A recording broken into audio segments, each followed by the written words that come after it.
Radhe Radhe everyone. मेरे channel Nancy Shubham official में आप सभी लोगों का बहुत बहुत स्वागत है। दोस्तों, आज की इस वीडियो में मैं आप सबको सुनाने जा रही हूँ लड्डू गोपाल जी की छठी की कथा।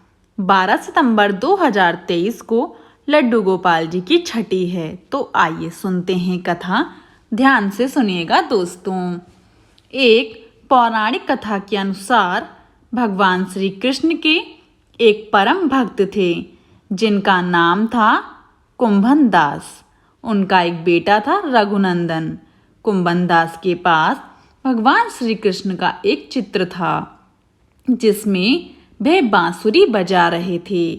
कुंभन दास हमेशा भगवान श्री कृष्ण की पूजा आराधना में लीन रहा करते थे। वे कभी भी अपने प्रभु को छोड़कर कहीं नहीं जाते थे। एक बार कुंभन दास को वृंदावन से भागवत कथा के लिए बुलावा आया। पहले तो कुंभन दास ने जाने से मना कर दिया, परंतु लोगों के आग्रह करने पर वे भागवत में जाने के लिए तैयार हो गए। उन्होंने सोचा कि पहले वे भगवान श्री कृष्ण की पूजा करेंगे और फिर भागवत कथा करके अपने घर वापस लौट आएंगे। इस तरह से उनका पूजा का नियम भी नहीं टूटेगा। भागवत में जाने से पहले कुंभन दास ने अपने पुत्र को समझाया कि उन्होंने ठाकुर जी के लिए प्रसाद तैयार किया है और वह ठाकुर जी को भोग लगा दें। कुंभन दास के बेटे ने भोग की थाली ठाकुर जी के सामने रख दी और उनसे प्रार्थना की कि आकर आप भोग लगा लें।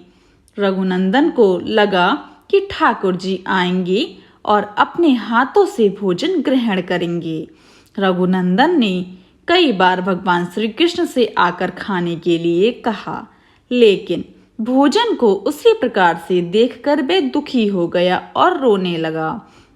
उसने रोते रोते भगवान श्री कृष्ण से आकर भोग लगाने की विनती की।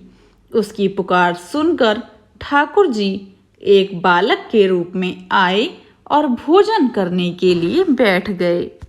जब कुंभदास वृंदावन से भागवत करके लौटे तो उन्होंने अपने पुत्र से प्रसाद के बारे में पूछा। पिता के पूछने पर रघुनंदन ने बताया कि ठाकुर जी ने सारा भोजन खा लिया है। कुंभन दास ने सोचा कि अभी रघुनंदन नादान है, उसने सारा प्रसाद खा लिया होगा और डांट के डर से झूठ बोल रहा है। कुंभन दास रोज भागवत के लिए जाते और शाम तक सारा प्रसाद खत्म हो जाता था।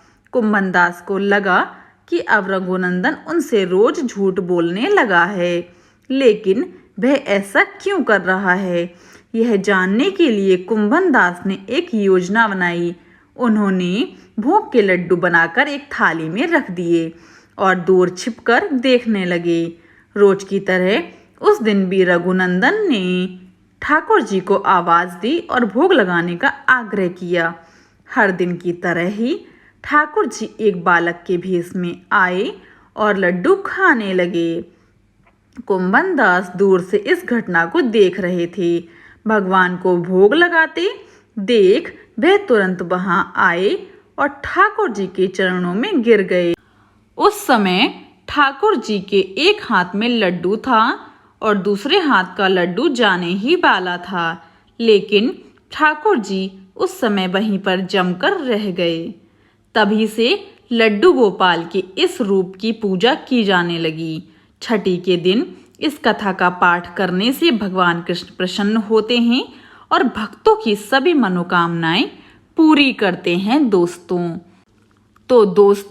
ये थी हमारी लड्डू गोपाल जी की सत्य पौराणिक कथा।